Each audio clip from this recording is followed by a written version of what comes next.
네, 여러분 안녕하세요. 반갑습니다. 야야 선생님입니다. 이번 시간에도 우리 열심히 즐겁게 토픽 말하기 시험 준비해 보도록 해요. 파이팅! 네, 이번 시간에도 지난 시간에 이어서 우리 4번 대화 완성하기 문제 풀어보도록 하겠습니다. 이번에는 다른 문제를 가지고 왔으니까요. 우리 간단하게 기본기 복습부터 하시고 이어서 새로운 문제 한번 풀어볼게요. 네, 아시다시피 4번 문항은 대화 완성하기. 다시 말해서 두 사람의 대화가 나오는 문제입니다. 그렇기 때문에 4번 문항을 준비할 때는 다른 사람, 상대방에게 제안하거나 조언 아니면 거절하는 등의 표현들을 연습하시면 좋다고 했죠. 그래서 아래에 나온 이런 표현들, 뭐뭐 하는 게 좋을 것 같아요. 뭐뭐 하는 게 어때요? 뭐뭐 하는 것이 좋다고 봅니다. 뭐뭐 하도록 하십시오. 뭐뭐 하면 좋겠어요. 뭐뭐 하는 것이 낫다고 생각해요. 이러한 제안, 조언 관련 표현들, 그리고 거절하는 표현들, 뭐뭐 하지 않겠습니다. 뭐뭐면 안 될 것 같아요. 뭐뭐 할 것 같지 않습니다. 뭐뭐지 않은 것 같습니다. 같은 거절과 관련된 표현들까지 평소에 많이 익혀두라고 말씀드렸습니다.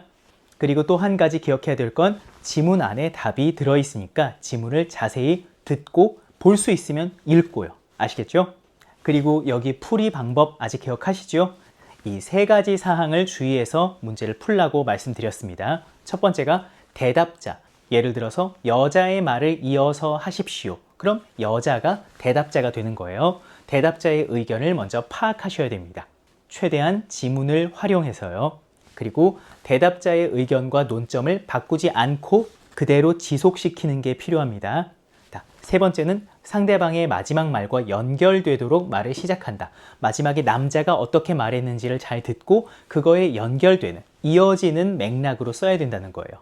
그리고 지난 시간에는 연결, 근거, 견해, 주장, 대안 이렇게 5가지 틀로 구성을 해서 우리가 연습을 했었어요. 그럼 이번 시간에는 조금 틀을 바꿔서 연습을 해볼 거예요. 여기 보시면 똑같이 연결을 하는데 조건문, 조건 결과문을 쓰는 거예요.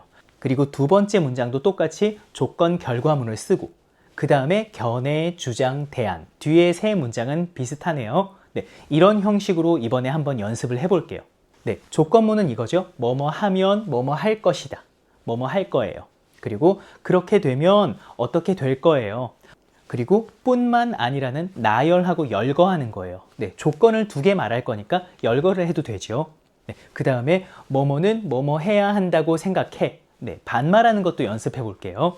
그리고 그러므로, 그렇기 때문에, 그리고 아래 보세요. 뭐뭐는 뭐뭐 해야 한다고 생각해. 이거는 견해를 말할 때 쓰는 표현이죠. 네, 그리고 그러므로, 그렇기 때문에, 네, 이런 표현들은 주장을 하기 전에 문장 앞에서 말하는 표현들이죠.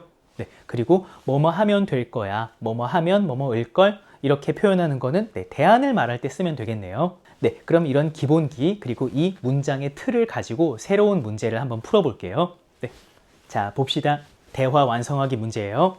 두 사람이 문화 수업을 신청하면서 이야기하고 있습니다.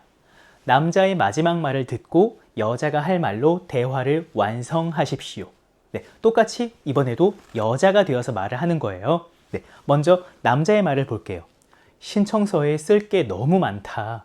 문화센터 수업을 신청하는데 직업까지 쓸 필요가 있나? 그 다음 여자, 신청자를 잘 알면 요구에 맞는 수업을 해줄 수 있으니까 그렇지. 그리고 남자, 그런 건 따로 물어보면 되지. 그럼 너는 어떻게 하는 게 좋을 것 같은데? 네, 이렇게 남녀의 대화를 듣고 여러분들은 여자가 되어서 이어서 할 말을 하면 되는 겁니다. 여러분, 토픽 문제를 많이 풀어보신 분들은 아실 거예요. 사실 이 문제는 네, 맞아요. 예전에 토픽 기출문제, 그 중에서도 듣기 부분의 문제를 가지고 온 거예요.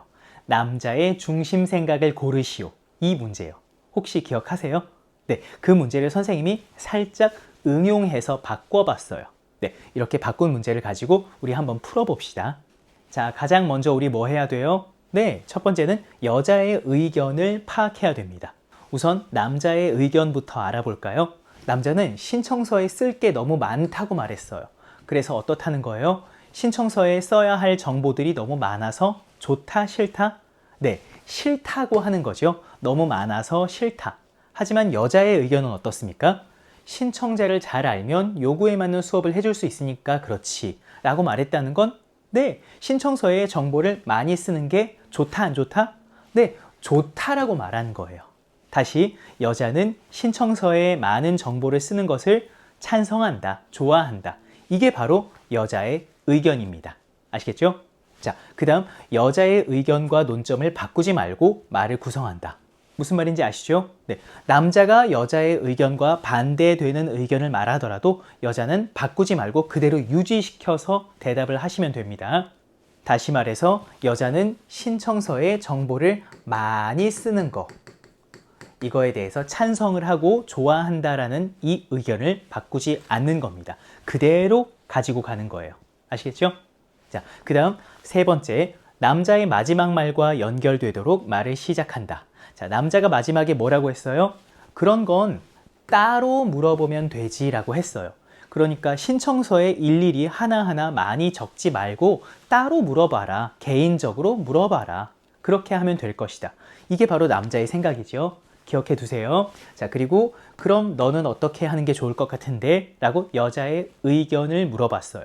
그럼 당연히 이 따로 물어본다라는 이 소재를 연결시켜서 여자의 대답을 시작하시면 됩니다.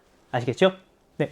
자, 그래서 첫 번째 연결을 하시고요. 그 다음에 두 번째 것도 이제 조건 결과문으로 열거를 시켜서 대답을 하시면 돼요. 자, 그 다음에 견해 말하고 주장 말하고 마지막에 대안을 말하면 되는 건데요. 네, 한번 해볼까요?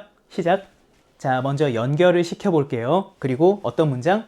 조건문을 만드는 겁니다. 조건문은 뭐뭐 하면 뭐뭐일 거야. 이런 문장을 만들면 되겠죠? 네, 어디를요?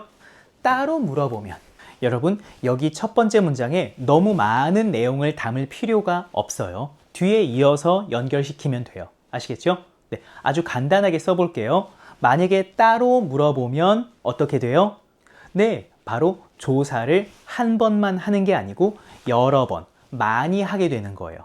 이해했어요? 다시, 만약에 따로 물어보면 조사를 한 번에 끝내지 못하고 여러 번 해야 될 거야. 이렇게 첫 문장을 준비해 두시고요. 그리고 뒤에 그 결과까지 써주시면 돼요. 결과를 쓰는 방법은 그렇게 되면, 네, 이렇게 연결해 주시면 돼요. 자, 그렇게 되면 어떤 안 좋은 점이 있어요? 네, 첫 번째가 시간 낭비. 네. 신청서에 조금 많더라도 한 번에 쓰면 되는데 그러지 않고 여러 번 나누어서 직업은 뭐예요? 나이는 어떻게 되세요? 나머지 내용들을 그때그때 물어보게 되면 시간이 낭비되죠. 그렇다는 건 어떻게 되는 거예요? 네, 효율성. 네, 효율성이 떨어질 거예요. 알겠어요? 이런 단어들을 사용을 하셔서 문장을 만드시면 돼요. 그렇게 되면 시간도 낭비되고 조사 효율성도 떨어질 거야. 어때요? 이해됐죠? 이렇게 두 문장을 연결시키는 겁니다.